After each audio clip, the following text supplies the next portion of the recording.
I bet there's not. Oh my god. So, Redcat sent us a package. After the video about does Redcat still suck, they reached out to us and they were like, hey, we see you guys. We see you guys. And in the video I mentioned, they said you should go to 10skillgarage.com and pick up some sweet new merch so we could afford to buy one of these things. And they were like, we'll just send you one. So I was like, okay. But still buy our merch. Yeah, because we've got some plans for this thing. So on this video, we just got this in the mail. So we're going to unbox it. We're going to take a look. I've never seen one in person. No. And I haven't watched very many videos of these in person. No, but they saw the thumbnail, but surely they'll know. Oh, well, that's true. But we haven't seen it with our own eyes yet. No. And there's not a ton of videos on it, so yeah, certainly not any videos doing what we plan to do with this. So let's just unbox it.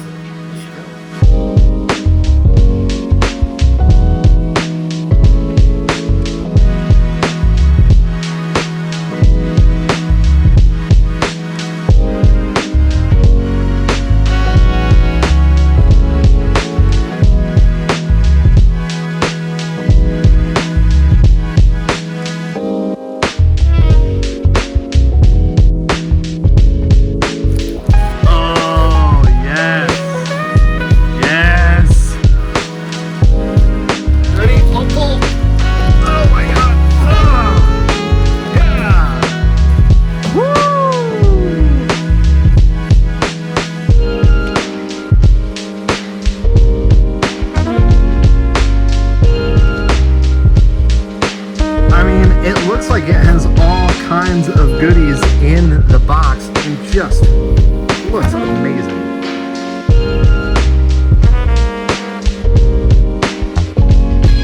And of course, I had to go with red because it matches Ethan's Impala. Yeah, it's gonna look good. One of them is going to be the transmitter. It's got a 4-channel transmitter. Ooh, it's the ramps. Oh, nice. We got. Oh, I bet those are the center caps for the wheels. Oh yeah, I'll bet so. Straps. Oh, I bet we gotta build the straps and stuff. Yep. We got some building to do, huh? Wheel cocks. I'm not sure what those are. Oh, I think this is for the suspension. These are suspension links, like if you want to add servos to raise and lower it. There's a transmitter. Is this the one that has a flashlight on it? Is it? I think it has a flashlight on it.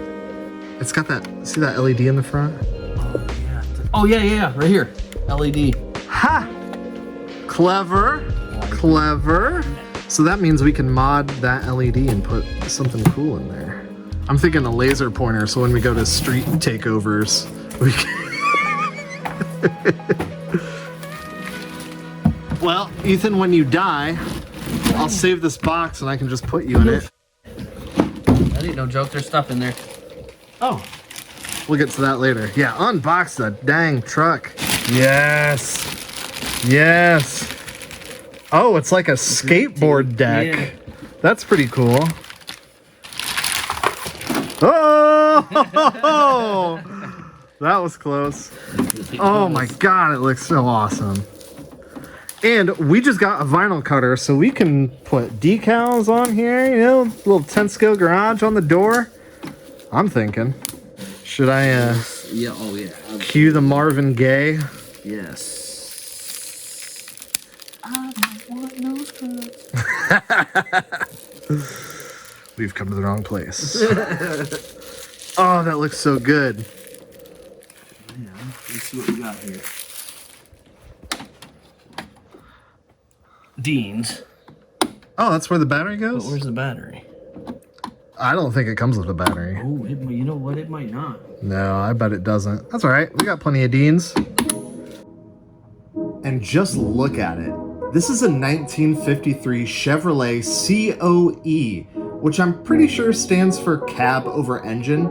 Looking at pictures of real ones online, it seems like this thing is pretty well detailed. from the mirrors to the visor, the stacks, the steps, and all the trim.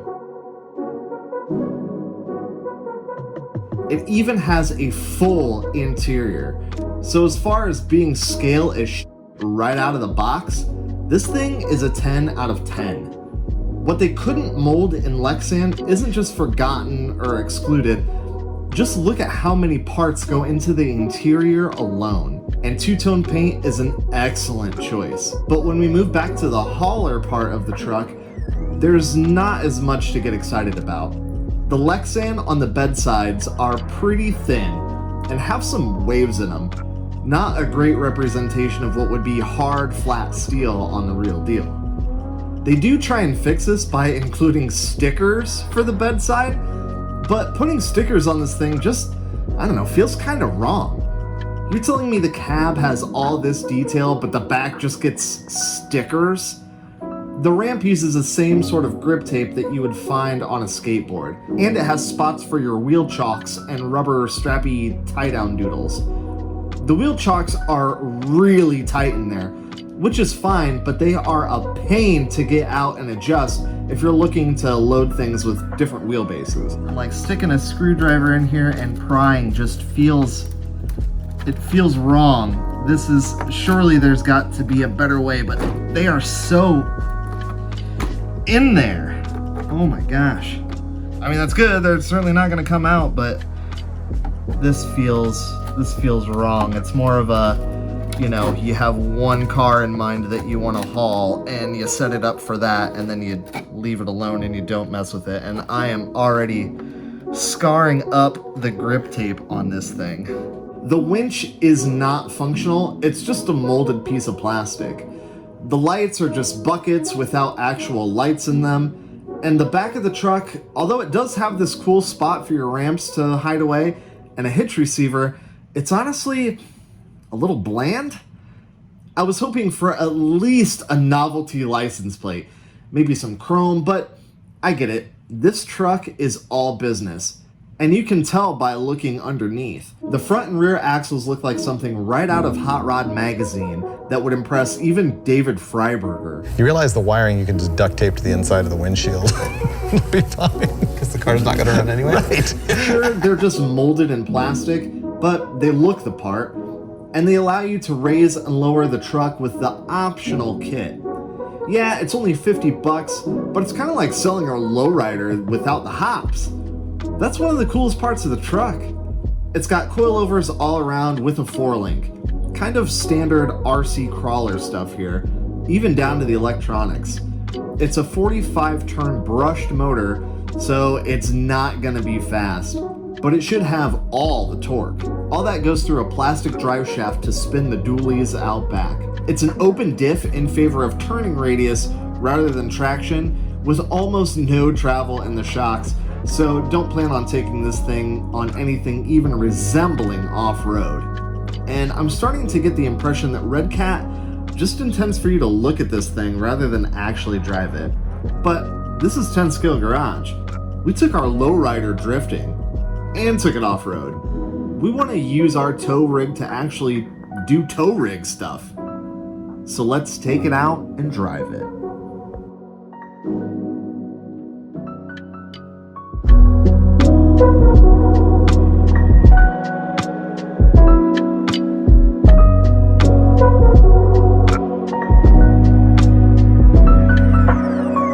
Initial thoughts, it is slow. But it's cool. It is cool. Cool factor. Turning radius is amazing. You can turn on a dime with this thing. The suspension seems pretty stiff. It's kind of bouncy. And the fact that the bed is just Lexan, I don't know. I don't know how well that's gonna hold up because it is pretty low, all things considered. But oh my gosh, is it slow? I mean, you're just, that's flat out. That is flat out. Will it go off-road? I almost feel kind of bad doing this to this truck, but let's find out. Oh, okay. All right. Yeah, a little bit better than I thought. Round 2, here we go. Oh, it's struggling. That's actually pretty tall grass. I'm a little surprised by that. Off-road credentials. Can we load the drift car? This is my Redcat RDS onto the back of the hauler. I'm gonna say probably not. Yeah, extremely low profile. And we're moving the truck, which is not great. Oh. And the ramps. What if I just help it just a little bit? I'll help it just a little bit. There we go. Oh! It's a disaster. There we go.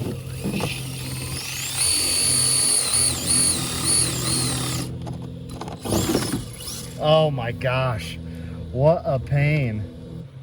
So Redcat RDS, yeah, probably not gonna load that. Let's try a normal touring car with four-wheel drive even, and maybe some rubber tires.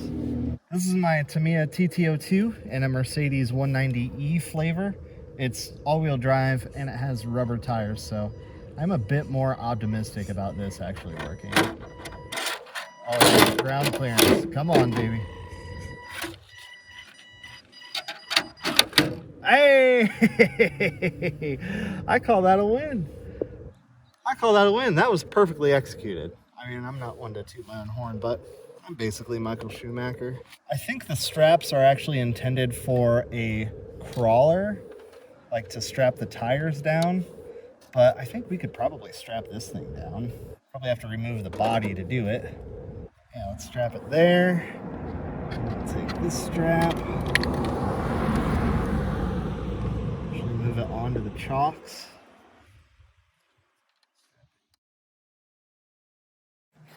There. Now, look at that. That thing is strapped down. And we can put our body back on. Assuming I find a little doodle. I guess it doesn't matter, does it? Bada boom. Stow away the ramps. Like such. And now, look at that. That ain't going nowhere. And it's authentic because it has a broken down Mercedes on the back of it. I mean, authenticity. But the whole reason we got it is coming right now. Oh, there you go. Perfection. Yeah. That should make loading it onto the trailer or onto the truck super easy. Sweet. Pull out the ramps, dude. Yeah. I feel like I'm watching an episode of RC Sparks' Loading Wars right now. Oh yeah. Oh yeah. Give it the beans, dude. You're on. It's lined up real good. That's the beans? Yeah. For real? Oh, you're there. Whoa. You may have touched the cab a little bit, but it's all good. Now dump them, yeah. And that... Yo! That's rad. And then we simply pull away. Yeah. Oh, that's so cool. Oh, you got your lights on too. Yeah, oh yeah. To be fair, I don't think you'd want to go much faster than that with something that expensive on the back of it. That's full throttle. Oh man. Let's talk for a minute about the modifying that you can do with these things. Really, it's just about as much as the lowrider. I mean, you can go through and you can get the kit that slams this thing down. You can get lights for this thing. Imagine this thing with like some underbodies on it, like some red underbodies. That would be pretty cool. Winches, of course. There is so much real estate for decals and stickers. Not to mention, like, should we brushless swap this thing and like, you know, see if we can get it to slide around? So to recap, it's slow. It barely goes anywhere that isn't smooth pavement. The ramp bed is a little chintzy and the straps are kind of a pain. Yeah, you can load cars and trucks on it and cruise them around, but that's about it. So let's answer the question, would one, buy one?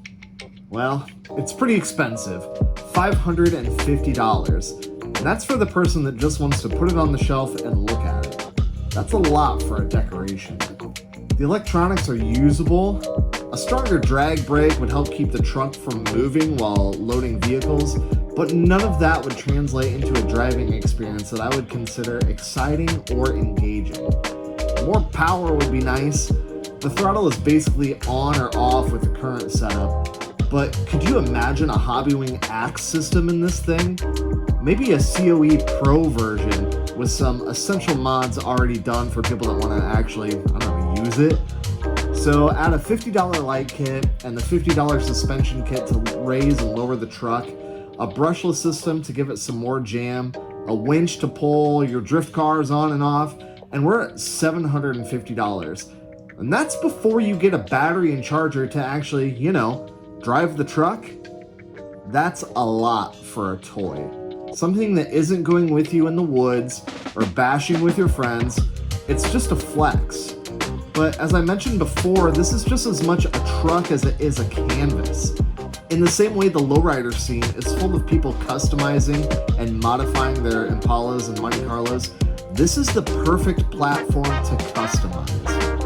Lowriders aren't meant to be fast or capable off-road. They're meant to showcase art through engineering. They represent a culture. Some of the sickest SEMA builds will never turn a lap or go off-road. They're there to showcase what's possible, what we can do when we really use our imagination. And that's exactly what the COE is. It's my 10-year-old imagination unleashed. And who can put a price on that? I am super excited to get to wrenching on this thing. If that's something you want to see, definitely stick around because we have got big plans for this thing. Sound kit, lights, winch, lowering kit, all of it. And I cannot wait to see this thing just completely slammed out on the ground, dragon frame. It's going to be awesome. We're going to sticker this thing up. It's going to be so epic. So, if this is your first time checking out the channel, welcome. I'm glad you found it. We like to do RC shenanigans like this all the time, and we've got some wicked stuff coming up. You're going to want to stick around. All right, guys, until next time. Oof. I don't even know what we're chopping out here. Toe bills.